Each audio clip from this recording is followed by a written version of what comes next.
Hello, my name is Kevin and welcome to the Love Decanters channel.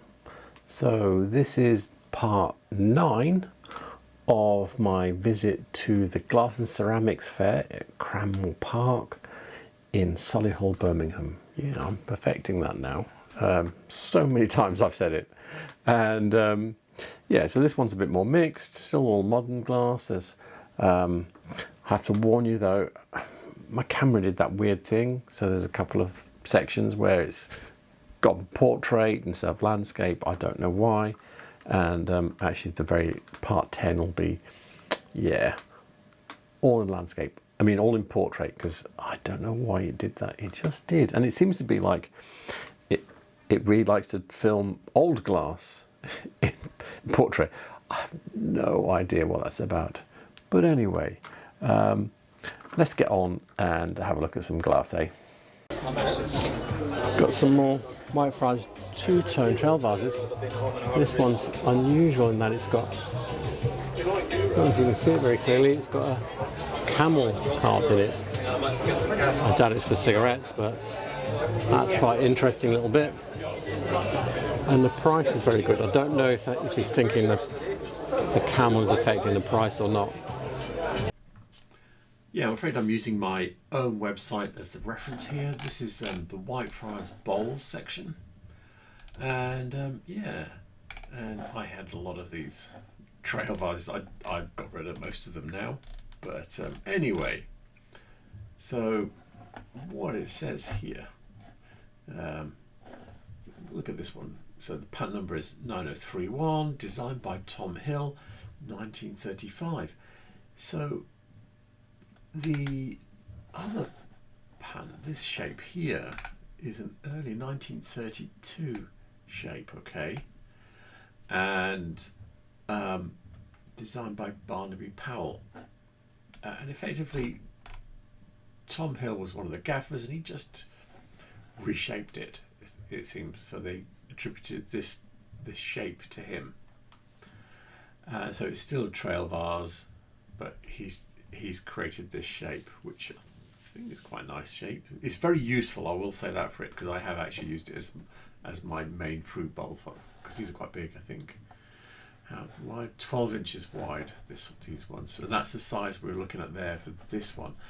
The two-tone ones are much rarer than the single colour ones. So you've got the single colour there, two-tone here, and I've got my book references down here as well, just so you can see.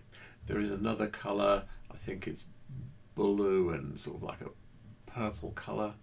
So yeah, that's even rarer than the green and the blue. Got some more Whitefriars glass slabs here. Yeah, they're quite cool. We've got two the same, but there is some difference in this. So there's something about the way they make them. It means that they're not quite the same.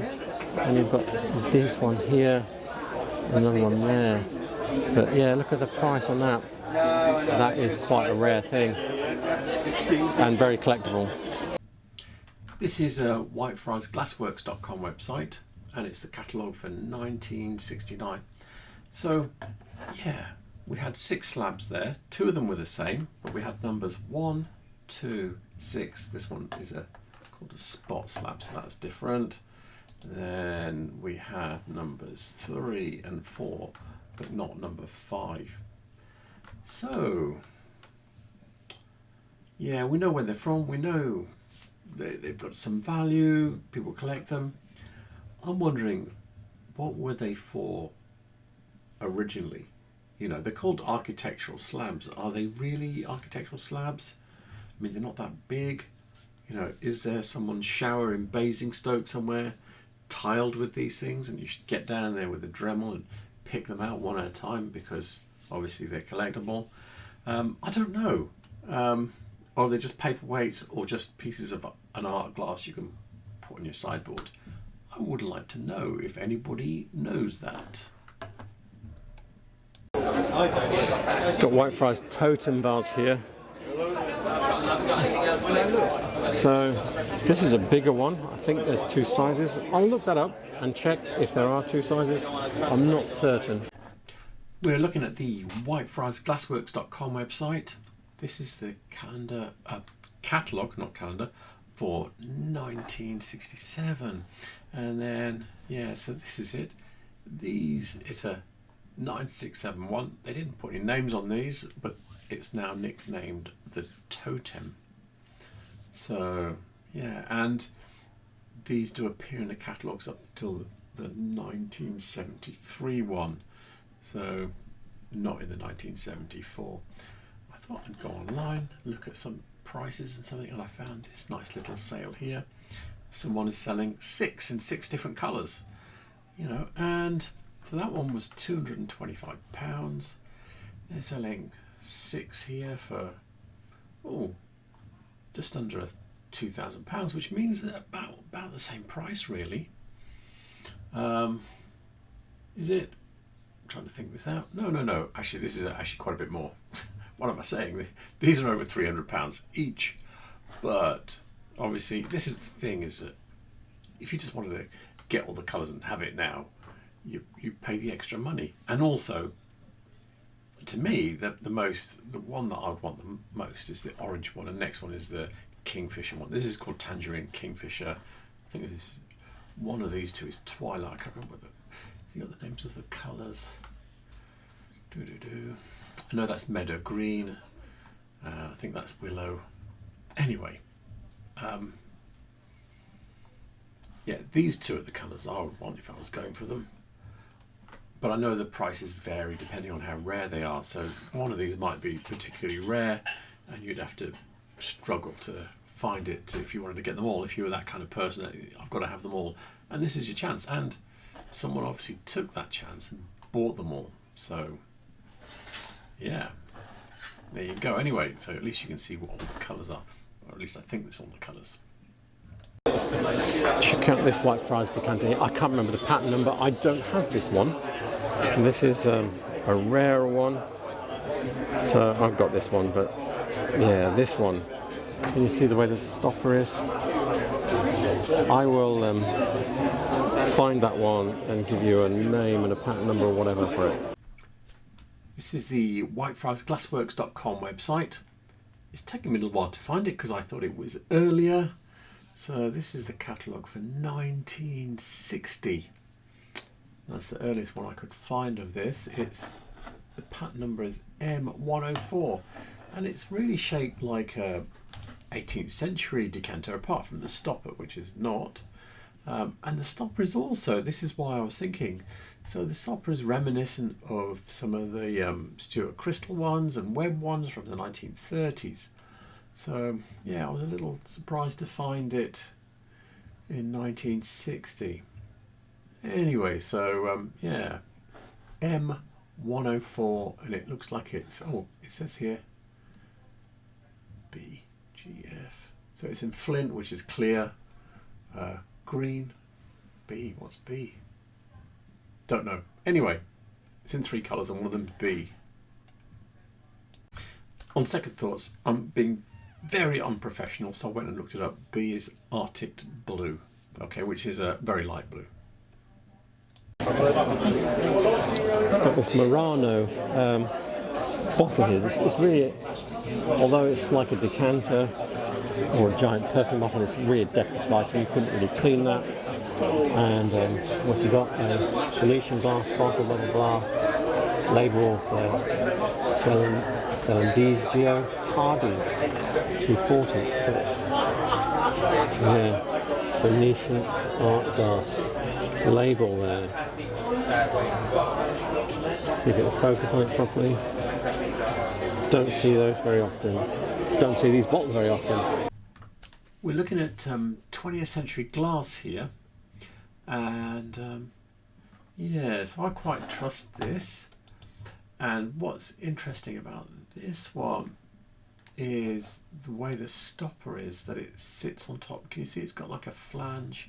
And let me see if I can scroll down if there's a better pic. Oh yeah, here we go. Can you see how it sits on top? So the peg is not going to be tight fitting because it's actually not, the weight of the stopper is not sitting on the peg, it's sitting on this flange here. And that's the bit that creates the lock. It's by Segusu Vetri d'Arte. The reason I'm saying that first is because I'm going to show you some other things. because I know that there are copies now.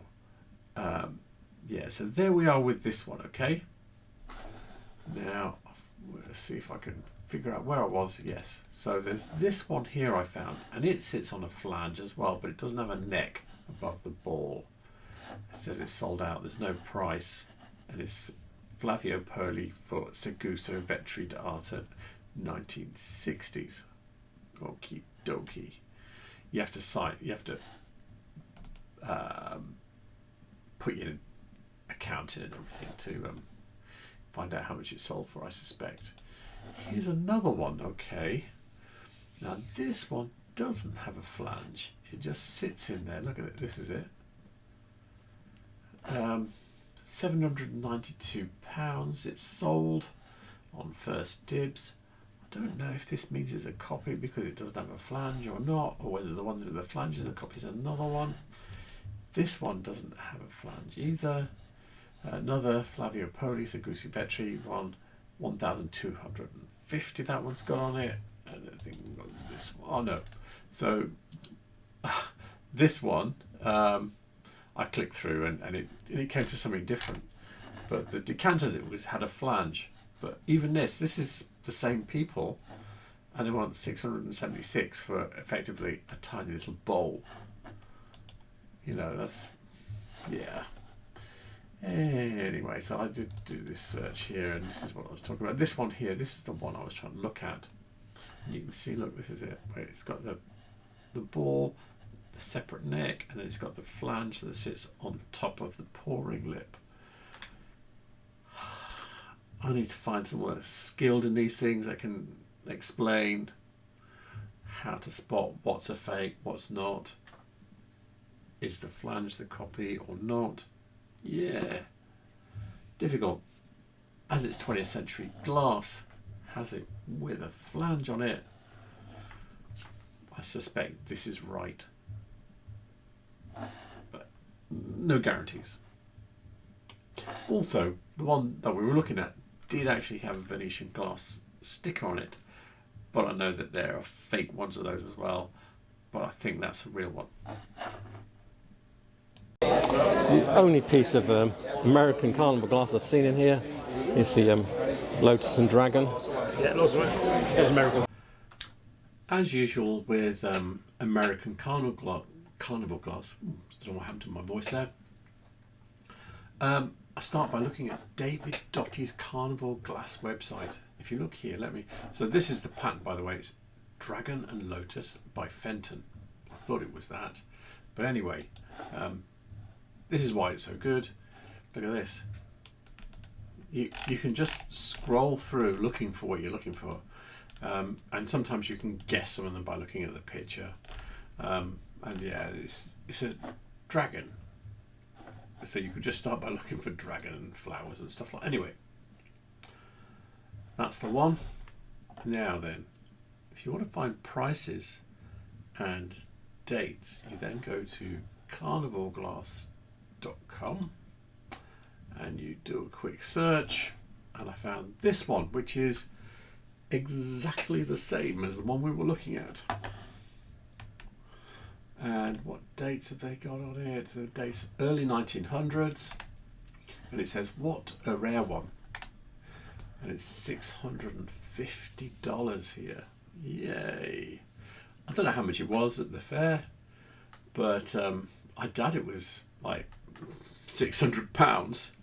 And normally you see these things in the UK, and they're sort of like anything from like £10 to £20, because we don't know. People that are buying them are just buying them for the look. They don't know what's rare. I don't think there's much in the way of specialist collectors of these things. I could go to most antique centres and find anything between 1 and 10. There's not millions of them. Usually you'd find at least one. And not normally worth $650.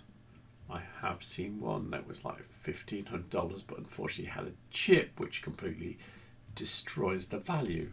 But anyway, yeah, that's a good one. And as long as it doesn't have any chips whatsoever, because I've been told by a friend in America that that kills it. That's its value in America, and if you were to eBay it and allow international postage, you could get a good chunk of that. Got here, I think this is Equinus. Let's see, has it got a label? Oh, it's got a label. Equinus Swedish, signed John Lake. Yeah, oh yeah, look. Cool. So Equinus do all sorts of shapes in this colourway, that's why I recognise it straight away. Looking at the 20th Century Glass website, as usual.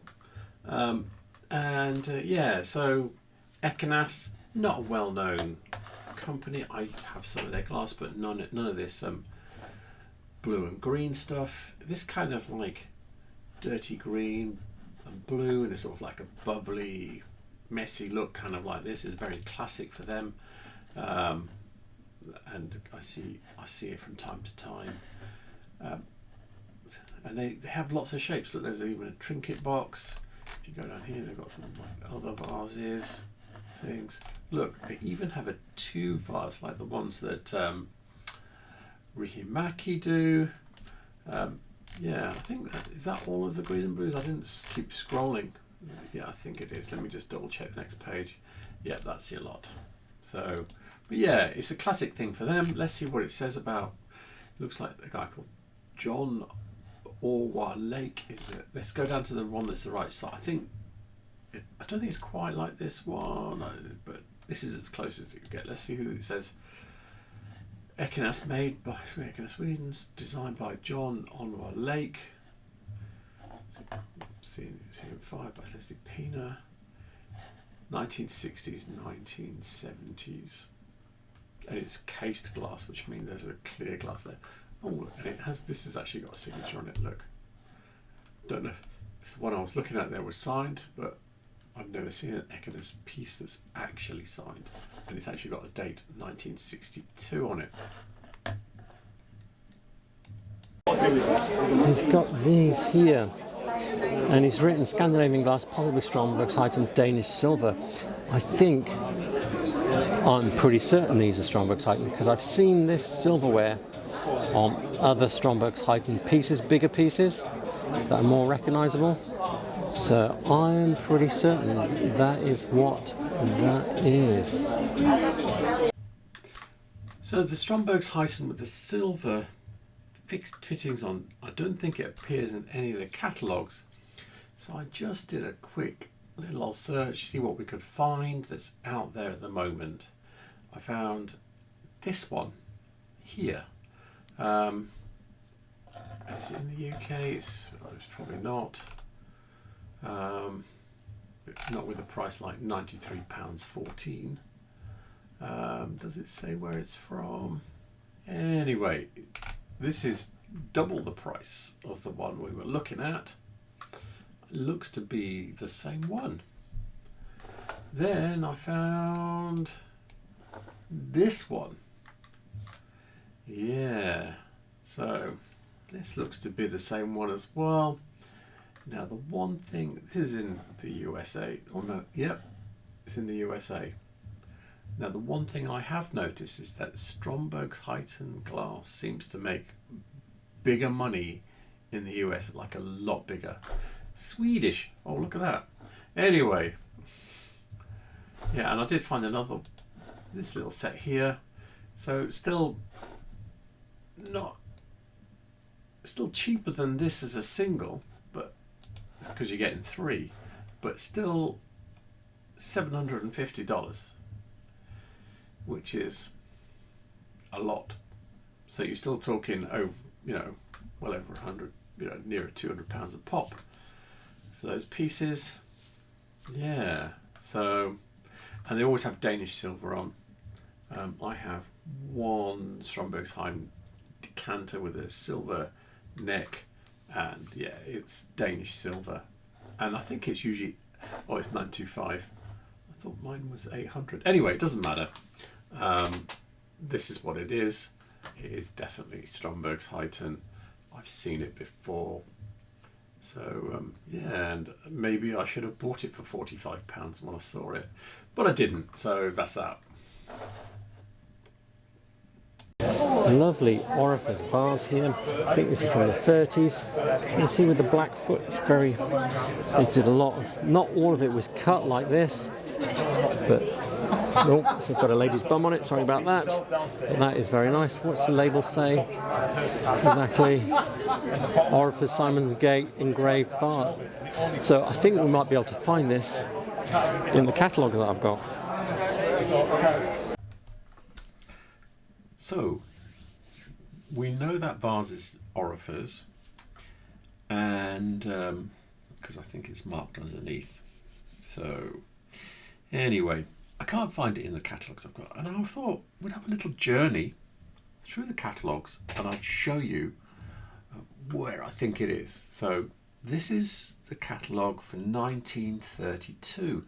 I think I got this off the Mats Lindor website, because it's just pages. And if you look here, so that vase had a black glass base and vertical cut panels, and probably most of the stuff on here has got black glass base. So look, these have this bit here, these have these bits here, everything on there, everything on there, so yeah, there's a lot.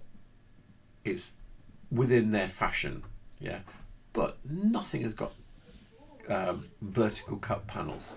So if we zoom forward to 1934, there are still some black bases, but this one's got black cut base and vertical cut panels. So within those 2 years, I think that's got cut panels as well.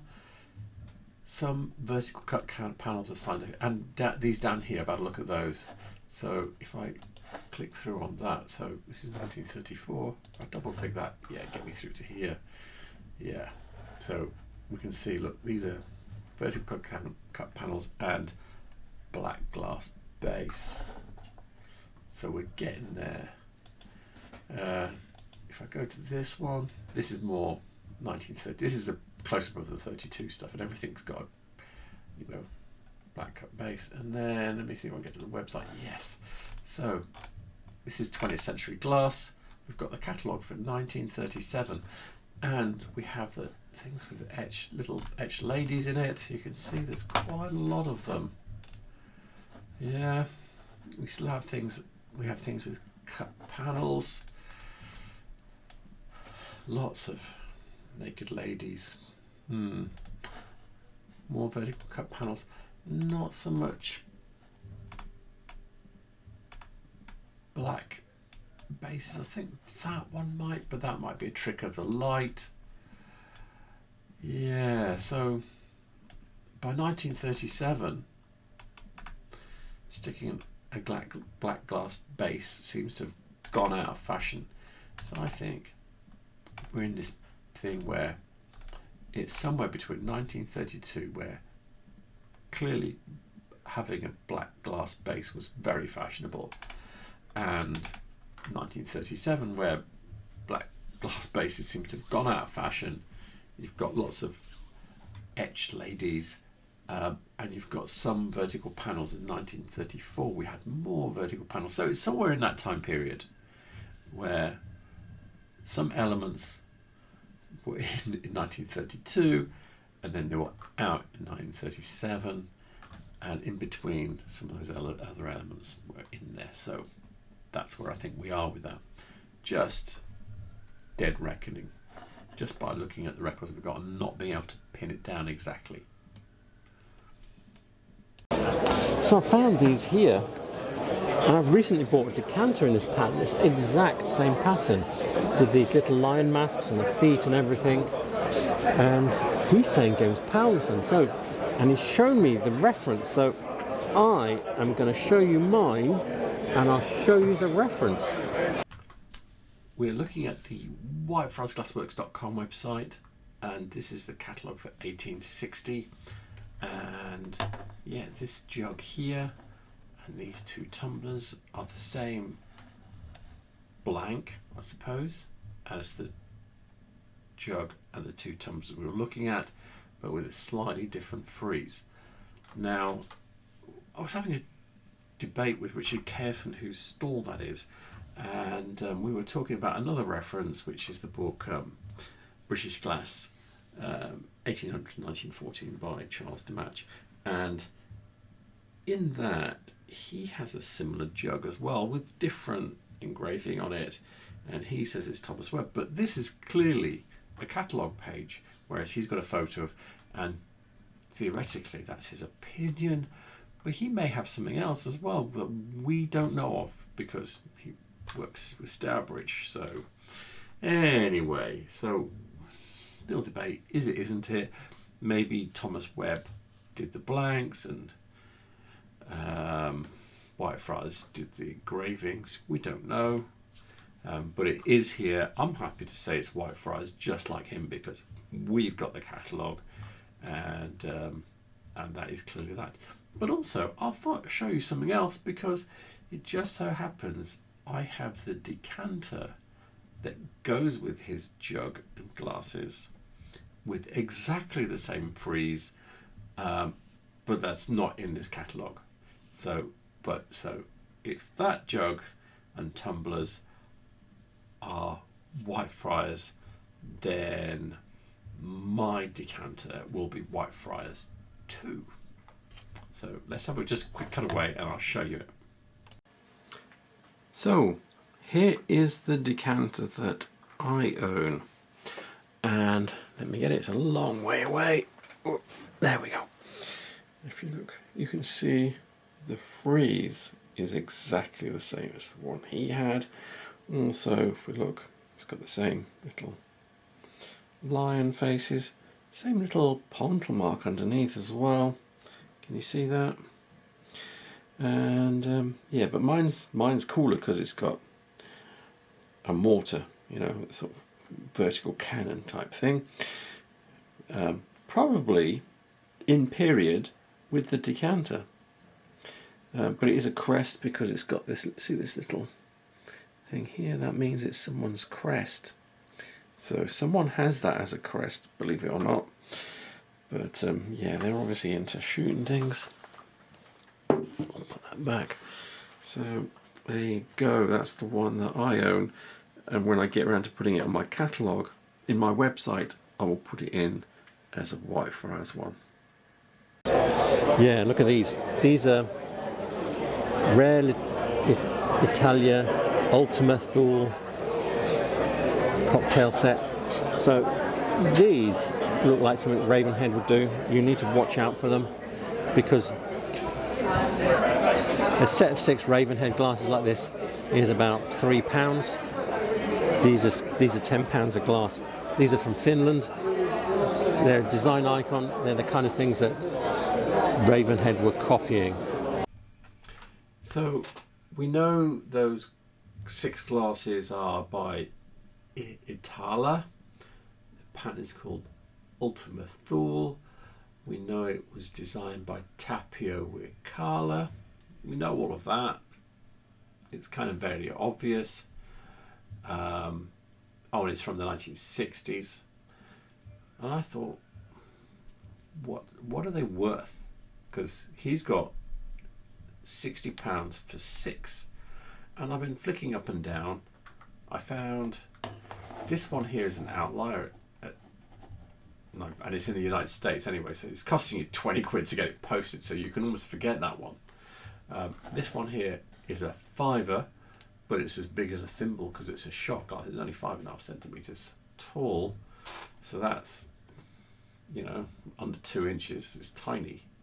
But we do have this pair here in the UK and this pair here, so you're really talking, because you're putting postage on it, over £20 a pop, and that seems to be about it. Look, there's one that's in Australia, that's £20. United States, you know, let's forget the postage, it's still over £20 a piece. So yeah, Richard's got them on pretty cheap. If you're looking for those and you wanted a big set of 6 and you wanted to be a bit flashy, show off, have a good booze up with your friends with some fancy retro glasses, £60 does seem like a good price. And I nearly forgot to mention, these are the sold prices I'm showing you here. This is not what it's on for. These are actually sold. Check out these Whitefriars teardrop glasses. They're nice. He's got well, there's different sizes here. I'm not sure exactly how much. It looks like you might have 4 in that size, and this is a smaller one. So, and these 2 of these bigger ones. This book is Whitefriars Glass, The Art of James Powell by Lesley Jackson. And yeah, the wine glasses we were looking at from this service here, and it gives you a date here, 1899. But there are other teardrop things. Let me and these ones and these ones, and I think, I'm not sure some of the others, I think that one there at least are still in the 1931 catalogue, so these were going for at least 32 years, some of them anyway. Let me zoom in so you can get a better look at what's in the book here. You see those ones there, that's what we were looking at. Designed by, probably by Harry Powell. I thought that was a definite. Anyway, so yeah, the wine glasses at 1899. He says these vases at 1810, so 1910, so yeah, 22 years maybe. Anyway, so that's them. So this is nice, and yeah, it looks like something Webb would do. What's he got on the label? Hoggart's, Richardson and Son, machine trailed. So let's see if I can figure out where that's from. This book is British Glass, 1800 to 1914 by Charles Hajdemach, and I don't have an exact reference for the little carafe there, but I have found this here. So let me zoom in and a bit there. Excuse me. So what it's got is it's got the same stringing top and bottom. It's got a ruffle in the same way, top and bottom here. And unusually for a carafe, it's got handles. Now it's not the same handles, but handles. So this is Richardson's, just like you're saying, 1878. Got another reference. So this book is Decorative Victorian Glass by Cyril Manley. Okay, and this is the item we're looking at here. In a way, it's kind of similar to the carafe on the other page that we're looking at, with it sort of like the bit there, the bit there, but this is a jug with a handle here. It doesn't have ruffles. It's got the same coloured stringing, top and bottom, but these swags are ruffles, and it's twisted in the same way as the one we were looking at. So I'm wondering if this isn't a Richardson ruffle, so to speak, and I'll show you something I have in my collection. It's a completely different carafe, of course. It's got stringing, coloured stringing, top and bottom, and this ruffle. And I was talking about the ruffles, and have a look at this one here. Look at how tightly wound that is. Yeah. Let me show you, compare it to another one. Bring this one in. This is a big carafe. Get further away. Yeah, anyway. So, focus, go on, focus. Yeah. I don't know if it's going to be obvious on this film, but this one just somehow isn't quite as tightly wound as that one. Just isn't. Regardless of the shape, just that ruffle seems to have its own twisted, slightly more twisted in on itself than this one is. This one has a little bit more. Can you see? Look, little gappy bits in it at the bottom, and this one doesn't. It seems to just flow straight from one bit of the ruffle straight to the next.